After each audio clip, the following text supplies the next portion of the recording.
Pemirsa, Menteri Hak Asasi Manusia Natalius Pigai menegaskan kementeriannya paling siap dan patuh mengikuti perintah Presiden Prabowo Subianto melakukan pengetatan atau efisiensi anggaran. Ia bahkan ditegaskannya tidak ada satupun lampu padam akibat pengetatan anggaran. Boleh cek di televisi, di media cuma satu-satunya yang menyatakan siap dan tidak terpengaruh. Dan itu saya buktikan, kantor hari ini di Kementerian Hak Asasi Manusia berjalan normal. Satu lampu pun tidak padam. Apalagi kerja dari rumah, matikan listrik. Kita baru dialog dan diskusi. Orang sudah ketakutan. Saya meyakini Presiden adalah kapten kapal yang mengarungi samudra bergelombang. Percaya saja kapten kapalnya, dia akan berlabuh mengantarkan rakyatnya di tepian samudra. Pemirsa, Presiden Turki Recep Tayyip Erdogan memberikan hadiah mobil listrik kepada pemerintah Indonesia saat bertemu Presiden Prabowo Subianto di Istana Bogor. Ya, pemberian mobil sebagai simbol persahabatan dan juga hubungan erat antara Turki dan Indonesia selama 7 dekade. Pemirsa, sebuah mobil listrik TOG produksi Turki diberikan Presiden Erdogan kepada pemerintah Indonesia saat bertemu Presiden RI Prabowo Subianto. Mobil ini bukanlah pemberian untuk Prabowo pribadi, melainkan untuk negara Indonesia sebagai simbol persahabatan dan juga hubungan erat selama 7 dekade. Mobil diberikan saat Prabowo dan Erdogan menuju tempat jamuan santap siang kenegaraan pada Rabu siang.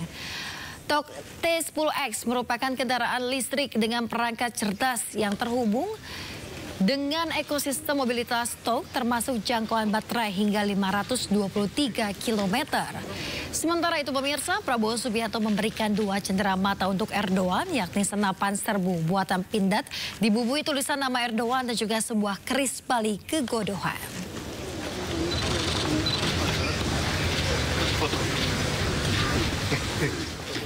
Pemirsa, efisiensi anggaran besar-besaran terus dilakukan di berbagai kementerian lembaga.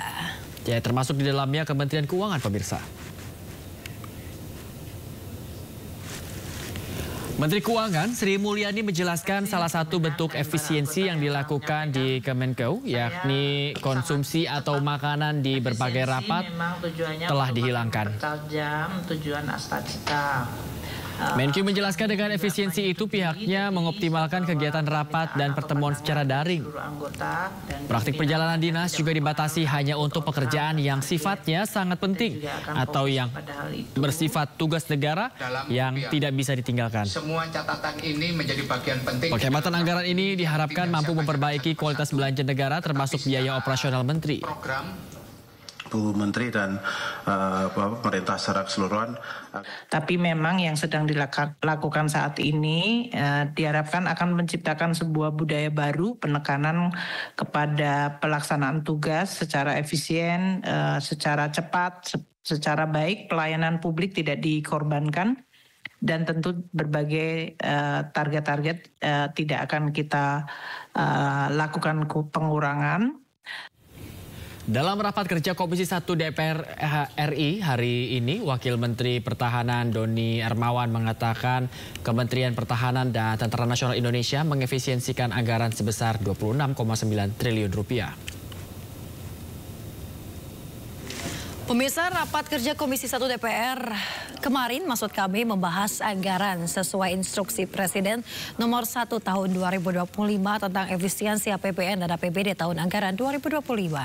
Rapat dihadiri langsung oleh Wamenhan Doni Hermawan, Panglima TNI Jenderal Agus Subianto, Kasat Jenderal TNI Maruli Simanjuntak, dan Kasal Laksamana TNI Muhammad Ali.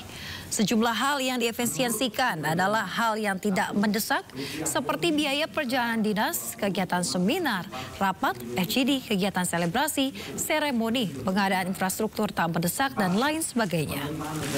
Dan layanan umum sebesar 548,3,29 miliar.